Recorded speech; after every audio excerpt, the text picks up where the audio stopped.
Bagi sebuah negeri yang telah menyaksikan kerajaan silih berganti dalam sekelip mata, kestabilan politik di Sabah sentiasa menjadi sesuatu yang sukar dicapai.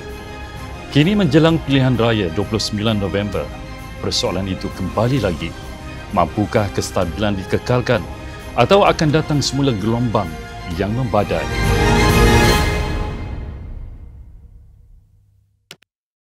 Gabungan Rakyat Sabah atau GRS mahukan 5 tahun lagi. Lebih kukuh, lebih stabil, lebih yakin. Mereka telah memimpin sejak 2020 menerajui negeri melalui tempoh penuh gelora dan pemulihan. GRS dan Pakatan Harapan kekalkan kerjasama mereka. Bukan kerana emosi, tetapi kerana pragmatik. Ia berhasil.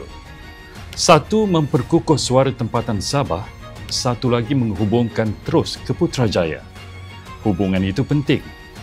Kedudukan Malaysia di peringkat global semakin meningkat dan hubungan rapat Sabah dengan pejabat Perdana Menteri membawa makna yang besar. Kepengurusian ASEAN kali ini turut menarik perhatian Donald Trump ke meja rundingan dan tumpuan dunia masih kekal. Di pihak lawan, warisan mahu kembali berkuasa. Mereka menjanjikan kebangkitan semula, kebanggaan dan suara Sabah yang lebih lantang. Namun sejarah memberi peringatan.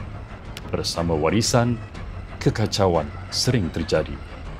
Pergolakan kuasa 2018, lompat parti, kerajaan tumbang, langkah Kinabalu, semua ini pernah dilalui Sabah dan kesannya bukan sedikit.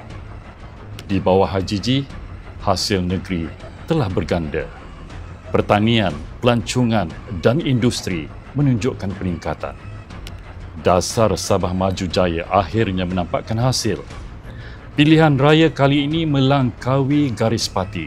Ia tentang hal tuju yang ingin dipilih oleh rakyat Sabah. Sama ada maju atau mundur, kestabilan atau kekecohan lama berulang kembali. Keputusan berada di tangan rakyat Sabah. Semoga keamanan terus kekal, kecuali mereka memilih untuk menjemput semula kekacauan. Palis-palis. Baca laporan penuh terus dengan GRS atau beri peluang warisan kembali dalam Behind the Bylines oleh Amin Isa, eksklusif di FMT. Kami paparkan apa yang tersurat, kebijaksanaan anda menilai yang tersirat. Assalamualaikum.